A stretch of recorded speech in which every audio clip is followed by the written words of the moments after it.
Morning. So I booked a holiday for my friend yesterday, and actually when I asked her at the end of the booking, I asked her what it felt like to book with a travel advisor because she's never done it before, and she actually said she didn't like it. But what she said was the reason is she said she's a little bit of a control freak and she didn't like relinquishing that control. But what she did say was she liked that she gave me a specific niche of what she wanted her holiday to be. And then I did all the searching for her and I gave her some options and she just chose from the options. So she did say it was really easy in the end. But it did get me thinking, what would be the top concerns for people before they chose to book a holiday with a travel advisor? So again, trusty ChatGPT, it's my best friend at the minute. I have literally Googled what are the top concerns people have with booking their travel through a travel advisor. So number one, people think it's going to cost more money to book through a travel advisor. I know I've said this so many times, and I'll keep saying it. It doesn't cost you anything extra to book a holiday through a travel advisor. The holiday companies pay us for that holiday that we've booked because they want you to go on holiday. So if you buy your holiday, they are going to pay us for tailoring your holiday. So yeah, it definitely doesn't cost you any more. Number two, I can do it online myself. Yeah, you can. That's how I used to do it before I did this, and arguably that's how I still do it now. You can do that yourself. But I don't know if you're anything like us. It takes, honestly, it's not even hours of searching, it's weeks and months of searching before we find our perfect holiday. So the whole idea of booking with a travel advisor is that they know exactly what they're looking for and they can tailor it to you so that you're not doing all that time, so it's not wasting your time. But also you might find that they can do it faster as well because they will already have their niches and their ideas of what's good and what the recommendations are of that location.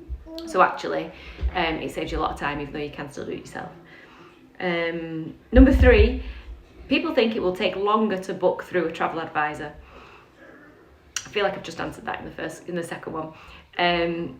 It might do, depending on where you're going or what you want tailoring. If you want something to be very, very specific and you want us to book your down to the restaurants that you eat at every night and book everything, then that will obviously take a lot more time and a lot more planning and preparation. But generally speaking, because of the recommendations that we either have from ourselves, from our own travel, or know through other people that have been there, you might find it is actually a little bit quicker as well. Number four, I'll lose control over my booking, which is exactly what I said my friend said. She felt that she didn't like that she's normally a control freak and she normally enjoys being the one that looks for all the holidays and books them.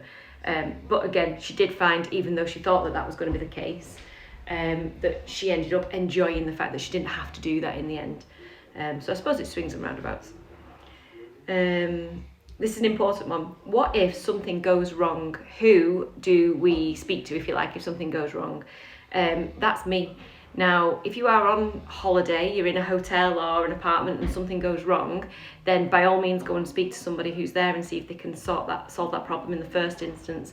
But it's my responsibility and it is me that should be trying to arrange something to be able to solve a problem while you're on holiday. So you go off on your holiday and you do whatever you want to do for that day, and it is me that then has that argument with people, not you.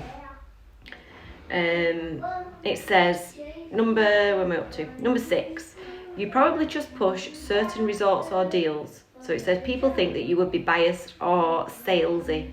I am a bit salesy, aren't I? But that's only because I'm starting a new business and I want people to know what I can offer. But the bit about pushing certain resorts and being biased, that actually isn't the case. I think I've mentioned this before as well. If you go through a travel advisor who works for a specific company like TUI, then yes, they are going to only sell TUI holidays. If you go through an independent travel advisor, you will find that we have so much more access to holidays, not even just the general holidays that say a TUI representative would have, but actually ones that you wouldn't have as a consumer going onto a consumer website. And the last one, this is fun. Travel agents are seen as being outdated. I think they are actually seen as being outdated, but I think that also boils down to COVID, because people weren't travelling in COVID. And I think I've mentioned this before as well. So travel agents aren't outdated. I think people just didn't travel for a while. Travel agents have now stopped being on the high street and are a lot more working from homes and working from call centres and things like that. So they are still there. And actually, I think travel itself has changed. So it's not that you need to go to a travel agent to book a holiday. It's that if you want, let's say, a personal assistant for booking a holiday, that's the type of holiday that a travel advisor would then plan for you. So yeah, think of it as a bit of a personal assistant for travel. Anyway, I hope that's helped. I've just had a look. I've been online for 5 minutes, so I'm really sorry if I've bored you to death. I'm hoping that I haven't, or if I have, it's only a little bit and you've actually got a little bit of something from here. I'm done. So have a lovely day.